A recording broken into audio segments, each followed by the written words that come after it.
The Healing of Suffering. Punta de Vacas, Mendoza, Argentina, May 4th, 1969. At the time Silo gave this speech in 1969, the military dictatorship then in power in Argentina had banned all public gatherings in urban areas. Consequently, a bleak spot known as Punta de Vacas, high in the Andes, on the border between Argentina and Chile, was chosen as the location for the speech. Early in the morning of May 4th, the authorities placed roadblocks on all roads leading to the site. Machine gun posts, military vehicles, and armed soldiers were stationed along the roads, and everyone was required to show identification papers to pass through the checkpoints, which led to disputes with some members of the international press. Against the magnificent backdrop of the snow-capped Andes, Silo began to speak to an audience of some 200 people. The day was cold and bright, and by noon the event was over. This is Silo's first public expression of his ideas. In poetic language, he explains that the most important knowledge for living, true wisdom, is not the same as the knowledge found in books, knowledge of universal laws or things of that type, but is a question of inner experience. The most important knowledge for living is related to comprehending suffering and how to surpass it. In this speech, Silo presents a very simple thesis, which is divided into several parts. 1. It begins distinguishing between physical pain and its derivations, on the one hand, maintaining that they can be made to recede through progress in science and justice, and mental suffering, on the other hand, which cannot be eliminated by such means. 2. Suffering comes through three pathways: the pathway of perception, the pathway of memory, and the pathway of imagination. 3. Suffering reveals a state of violence. 4. Violence is rooted in desire. 5. There are various degrees and forms of desire. By attending to these factors through inner meditation, we may advance. 6. Desire gives rise to violence, which does not remain inside people, but spreads to others, contaminating the space of relationships. 7. Violence can be seen in various forms besides its primary form of physical violence. 8. We need simple forms to conduct by which to orient our lives. Keep simple commandments. Learn to be a bearer of peace, joy, and above all, hope. Conclusion. To conquer physical pain, science and justice are necessary. To conquer mental suffering, it is indispensable to surpass primitive desires.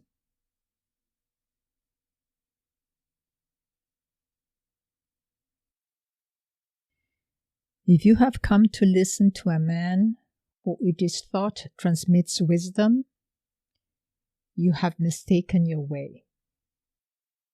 For true wisdom is not communicated through books or speeches. True wisdom is found in the depths of our consciousness, just as true love is found in the depths of your heart. If you have come at the urging of slanderers and hypocrites to listen to this man, so that what you hear today may later be used against him, you have mistaken your way. Because this man has not come here to ask anything of you or to use you, because he does not need you. You are listening to a man who does not know the laws that rule the universe, who is not privy to the laws of history, who is ignorant of the relationships that govern the peoples of the world. High in these mountains, far from the cities and their sick ambitions, this man addresses himself to your conscience. Over the cities where each day is a struggle, a hope cut short by death, where love is followed by hate, where forgiveness is followed by revenge, over the cities of the people rich and poor, over the immense fields of humanity, a mantle of suffering and sorrow has fallen. You suffer when pain bites your body.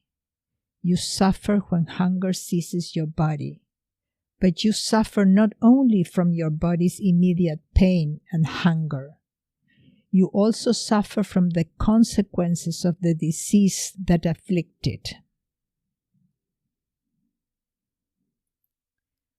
We must distinguish between two types of suffering. There is a suffering that occurs during illness, which recedes with the advance of science, just as hunger can recede if the empire of justice advances.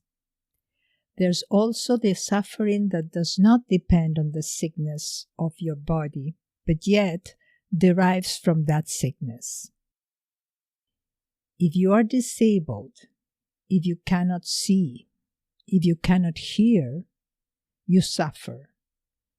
But though such suffering derives from your body or from the diseases of your body, that suffering is of your mind.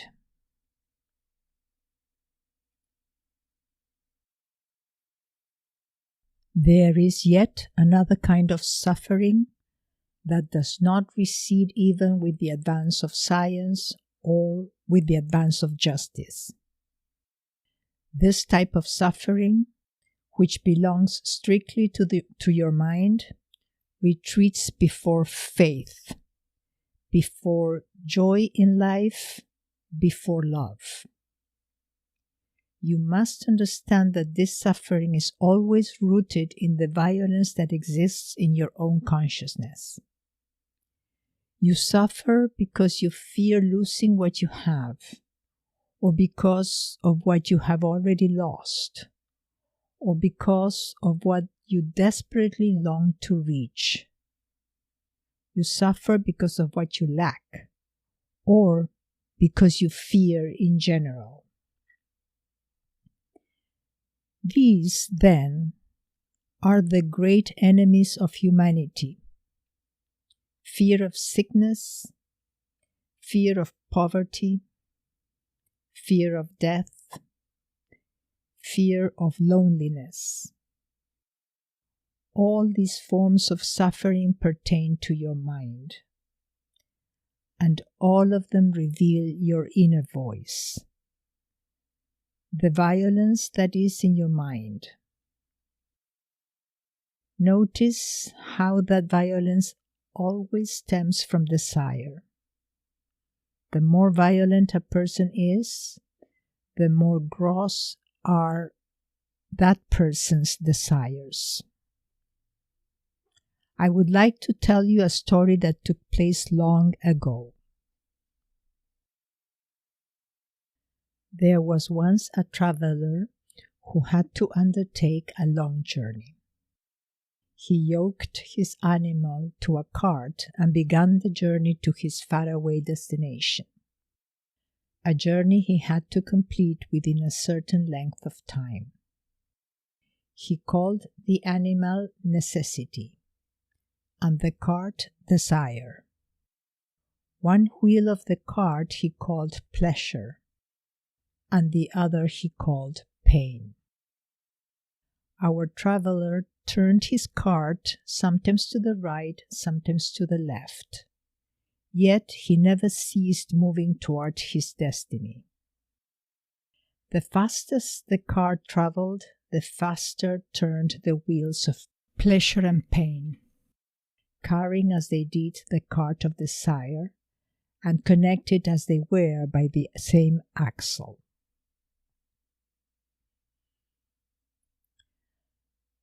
But the journey was very long, and after a time our traveler grew bored.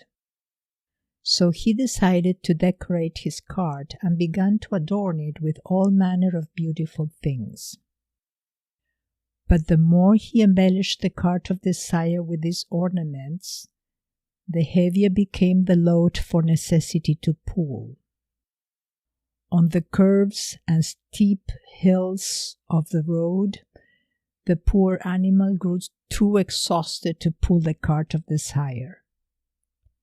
And where the road was soft, the wheels of pleasure and suffering became mired in the earth. One day, because the road was long and he was still very far from his destination, our traveler grew desperate. That night, he decided to meditate on the problem. And in the midst of his meditation, he heard the neighing of his old friend, Necessity.